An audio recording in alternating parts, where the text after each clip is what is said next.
If you've ever felt completely trapped in a loop of your own thoughts, well, you're in the right place.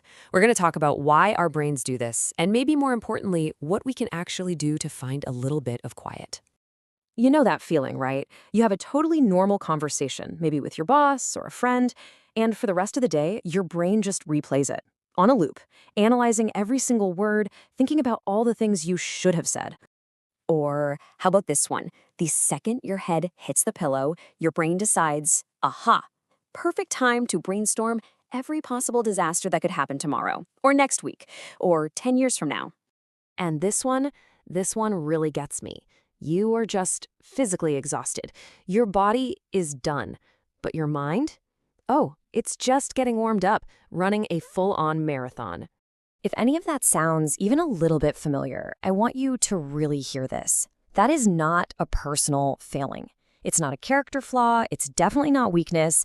It's actually your brain's ancient survival system just misfiring a little bit in our crazy modern world. Think of it like a smoke detector that's a little too sensitive. So let's actually pull back the curtain and see what's going on in there. Because once you understand the mechanics of it, it honestly becomes a whole lot less scary. First things first, you are not alone in this. Not even a little bit.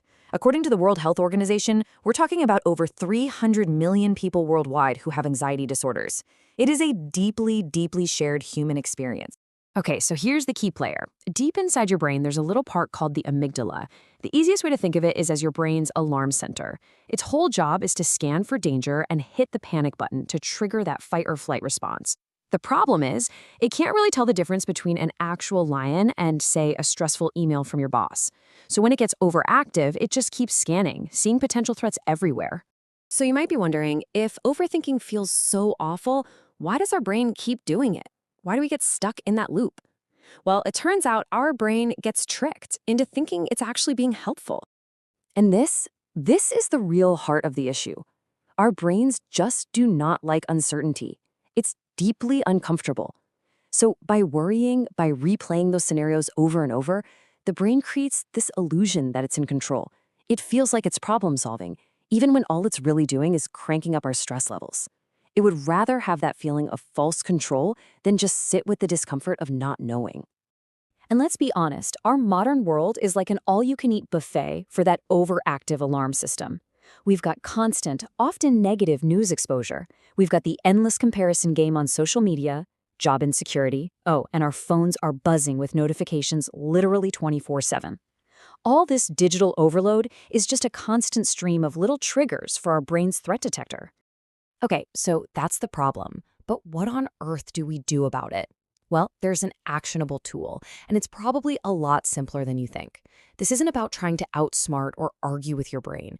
It's about understanding a physical process and just letting it run its course. It's based on the work of neuroscientist Dr. Jill Bolt Taylor. She found that the actual chemical rush of an emotion in our body only lasts for about 90 seconds. That's it. The only reason it feels like it lasts for hours is because we keep re-triggering it with our thoughts. So next time you feel that anxiety rising, try this. Step 1, just observe the physical feeling. Is your chest tight, heart racing? Just notice it, no judgment. Step 2, don't argue with the thought. Just let it be there. Notice it without getting into a fight with it. And step 3, just wait. Let that chemical wave pass through you. Give it 90 seconds. See, this completely flips the script. Most of us try to think our way out of anxiety. But that can be like trying to put out a fire with more fire. The idea here is different. You calm the physical sensations in your body first, and what you'll find is that the racing mind, it starts to follow. So, what's the big takeaway from all of this? It's that you have more power in this situation than you think.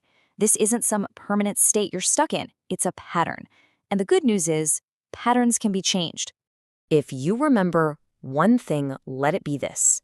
Overthinking is not a sign of how smart you are.